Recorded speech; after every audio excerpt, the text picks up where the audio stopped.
Hello and welcome to Dusk Hobbies. I finally did it. I finished them.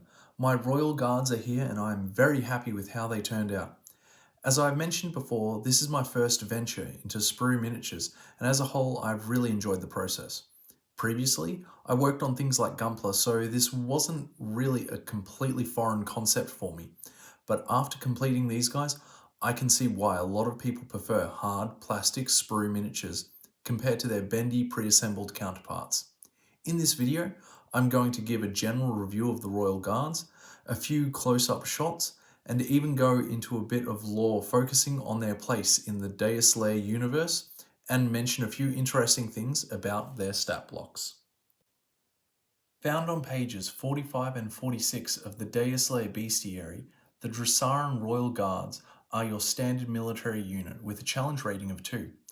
They are an esteemed group of elite soldiers who fulfill the crucial role of protecting the city and its inhabitants. Clad in heavy armor, expertly crafted and magically enhanced by skilled magic smiths, they embody strength and a formidable force. They are handpicked from the ranks of skilled human individuals, chosen for their exceptional combat prowess and unwavering loyalty to the fortress of Dressar and its nobility. They serve as protectors not only of the citizens, but also of the noble class. In this role, they bridge the gap, maintain order, and act as intermediaries between the social classes, preserving the desired separation between the nobility and the lower class, especially since the latter includes not only humans, but also many beastkin. Their presence instills a sense of security and stability within the city, ensuring the citizens and nobility can thrive under their vigilant watch. Here we have what I like to call the heavy unit. He is equipped with a great axe, making him a pretty big threat to low-level parties. This sculpt was easily my favourite to both assemble and paint. I also noticed because of his stance, he was by far the easiest to attach to his base. While the stat block does state that their armor is technically chainmail, I have become really attached to the idea that this heavy unit wears plate mail and lumbers into combat alongside their more free-moving allies. And speaking of allies, here they are in all their glory. 3 are using warhammers and 1 is currently wielding a halberd. While they lack damage output compared to their great axe wielding heavy counterparts, these units have shields. This means that they can use their special block formation reaction.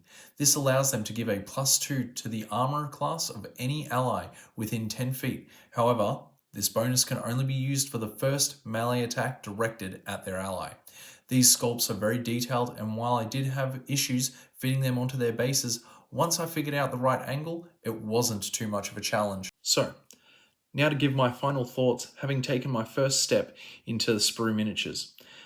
I loved the building process, and painting was an absolute delight.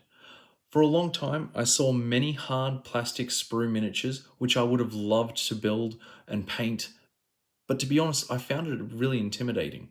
I never thought that I'd be able to do the sculpts justice with my lack of painting skills, but by taking this first step, I've reminded myself that it is important to give everything a try.